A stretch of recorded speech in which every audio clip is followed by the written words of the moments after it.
crianças aprendem por associação. Gente do céu! Que isso? Adoção interracial. O que você precisa saber sobre isso?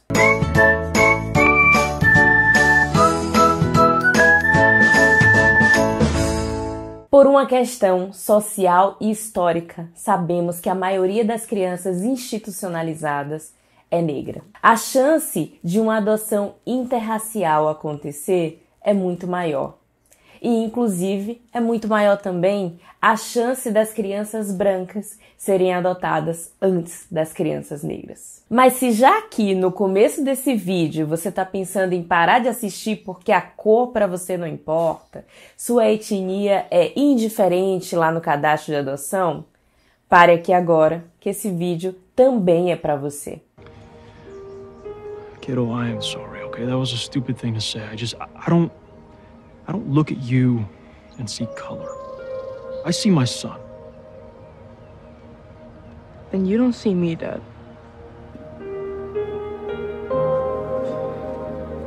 Essa cena que vocês acabaram de ver é da série This Is Us. Jack é o pai adotivo de Randall e nessa cena eles estão num diálogo sobre a cor do filho. Jack diz que não vê a cor do filho e o filho diz que se ele não vê a cor, ele não enxerga ele. Sim, exatamente. Isso que o Jack acabou de fazer é o que a Layla Saad, no seu livro Eu e a Supremacia Branca, chama de daltonismo racial. Se você está no processo de adoção interracial, e ainda não assistiu This Is Us, corre lá para assistir, mas só depois desse vídeo, tá? Assiste todo aqui até o fim. O Jack fala de todo coração, sem nenhuma maldade, inclusive achando que isso que ele está falando é algo muito bom para o seu filho. Mas o daltonismo racial, ele causa danos em alguns níveis. Primeiro, porque não enxergando a cor dessa criança no país que a gente vive, é como se você não estivesse enxergando ela. E no momento em que você não enxerga a cor dela, você está dizendo que não enxerga ela de verdade, não enxerga sua diferença de cabelos, não enxerga sua diferença de cor, não enxerga o seu passado, sua ancestralidade, e também contribui para que as pessoas negras duvidem se determinada situação é ou não é racismo, já que ela ouve o tempo todo que a cor não importa. Ah, mas eu aprendi assim, eu aprendi que a gente não deve ver cor. Eu sei que você aprendeu assim porque todos nós fazemos parte de uma estrutura racista, porque o racismo, ele é estrutural e ele não é apenas de um indivíduo. Mas do mesmo jeito que você aprendeu, você pode desaprender. As crianças, elas não nascem sabendo o que é o racismo. E as crianças pretas, infelizmente, vão aprender isso da pior forma possível. Por volta dos 2, 3 anos, a criança ela já consegue fazer diferenciação de cor, o que significa que ela consegue enxergar que ela é diferente da cor de outras crianças ou dos seus pais, dos seus familiares. Mas é por volta dos 4 ou 5 anos que essa criança começa a enxergar o preconceito e a discriminação. Logo na idade em que ela entra na escola e tem aí um maior convívio social.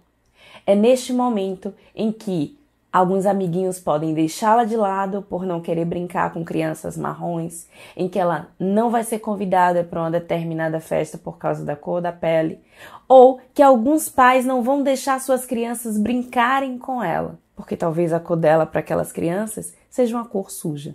Você já pensou nisso? É nessa hora que ela descobre também que socialmente existe um cabelo dito bom e um cabelo dito ruim, que a cor marrom é uma cor não tão boa assim, e ela começa a se enxergar nesse segundo grupo. As crianças aprendem por associação do que ouvem e veem dos adultos, né? E repetem isso. Se elas encontram pessoas negras apenas em grupos considerados de baixo status social, pessoas negras pedintes ou em alguns lugares apenas em situação de servir, ela começa a fazer associação que só existe esse lugar para que ela possa ocupar. E a partir disso, ela começa a perceber um padrão se repetindo, Onde essas pessoas dormem? Onde essas pessoas estudam? Quem são os personagens favoritos de novela, de filmes? Onde estão as bonecas que parecem comigo? Hoje ainda temos uma diversidade maior, mas nem sempre foi assim. E por que eu digo que a criança vai aprender sobre o racismo da pior forma? Porque a criança, ela se enxerga e enxerga o mundo através do outro. E a sociedade, ela tem um olhar diferenciado para a criança negra desde que ela já é bem pequena, segundo algumas pesquisas. No mesmo livro que citei agora há pouco, da Layla Saad, traz 2 estudos bem recentes nos Estados Unidos falando sobre a adultização das crianças negras pela sociedade. Em 2014, o professor Philip Goff publica um estudo chamado A Essência da Inocência, Consequências da Desumanização das Crianças Negras, onde conclui que meninos negros são vistos como mais velhos e menos inocentes do que os seus colegas brancos da mesma idade. O estudo mostrou que a partir dos 10 anos existe uma probabilidade muito maior dos meninos serem considerados culpados sobre algum ato ou alguma coisa feita do que os seus colegas brancos. E que, consequentemente, a violência policial seria justificada nessa população. Em 2017, um estudo feito pela Faculdade de Direito de Georgetown, chamado A Infância Interrompida, a eliminação da infância das meninas negras, concluiu que as meninas negras de 5 a 14 anos eram vistas como menos inocentes que as suas colegas brancas. De acordo com esses 2 estudos, podemos pensar que a sociedade por si só já enxerga que essas crianças elas precisam de mais punição do que as crianças de outra cor. Então todo esse processo que já começa desde o início da vida da criança até toda essa visão da sociedade como traz esses estudos, vai minando a autoestima da criança. E as crianças institucionalizadas que sofreram negligência e violência, por si só, já têm uma visão de si, um autoconceito distorcido. E se ela chega numa família que não consegue identificar as diferenças existentes na cor, não está preparada para lidar com o racismo, todo o seu processo de adaptação pode se tornar um processo muito mais doloroso. Agora vamos juntar tudo. Vamos juntar a questão da autoestima, o racismo estrutural e todas as questões que o trauma, a negligência e a violência já trazem e vamos colocar tudo isso numa criança preta que chega numa família branca. Já existe uma questão muito forte da busca por identificação, por se parecer e por pertencer nessa família. E você, como família branca? Você acha que está preparada para fortalecer positivamente a identidade racial dessa criança? É preciso entender que no momento em que a gente não fala de racismo, a gente está reforçando o que já é visto na criança desde sempre, desde cedo. Se fingirmos que o racismo não existe, estaremos colaborando para o que está posto, para o que está óbvio aí todo dia. Mas o óbvio só é óbvio se a gente fala dele o tempo inteiro. Sim, mas nesse momento você deve estar se perguntando como você pode fortalecer positivamente a identidade dessa criança. A primeira coisa e mais importante delas é: admita que o racismo existe. Admitem que estamos num país racista e que as crianças e as pessoas de pele negra, elas têm sim, elas sofrem um preconceito nessa sociedade. Sem admitir isso, você não vai conseguir seguir para os outros pontos. Segunda coisa, admita que o racismo existe dentro de você. Sim, não porque você parou um dia e acordou e disse: opa, hoje eu vou ser racista.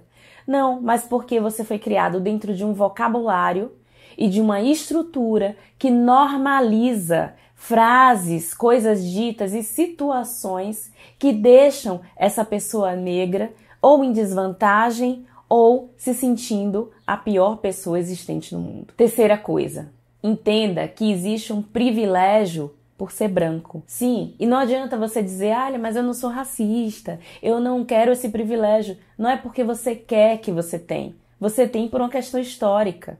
No momento em que alguém diz que uma pessoa preta ela não tem uma boa aparência para trabalhar em determinado lugar, todas as pessoas brancas estão em vantagem sobre ela. Isso é um privilégio branco. Entenda que o privilégio que você tem não se estende ao seu filho preto. Quarto ponto, entenda que no momento em que você adota uma criança preta, você deixa de ser uma família branca e passa a ser uma família interracial. E você precisa agir como tal. Quinto ponto, reveja, de preferência antes do seu filho chegar, quem são as pessoas pretas com qual você convive. Onde estão as pessoas pretas ao seu redor? Quais cargos ela ocupa? Que lugares ela ocupa na sociedade? Reveja também o que você sabe sobre o negro e sobre a história do negro no Brasil e antes do Brasil. Sexto ponto, leia autores negros, veja pessoas negras, ouça, assista, consuma tudo que você puder sobre o público negro. Deixe com que o povo negro conte a história deles para você. E o último ponto, mas não menos importante, seja antirracista. E ser antirracista não é dizer, somos todos iguais, eu não vejo diferença, tá tudo certo. Não, ser antirracista é assumir que sim, somos diferentes e todos precisam ser tratados na sua diferença. E educar sobre o racismo não é só ensinar as crianças pretas a se defenderem. Na verdade, é ensinar também a crianças e pessoas não pretas a não atacarem. E você pode começar a sua educação racista com todas as dicas que eu vou deixar aqui na descrição desse vídeo. Aproveita, já se inscreve no canal, curte esse vídeo, compartilha e comenta o que você quer ver aqui nesse canal. Um beijo e até o próximo vídeo.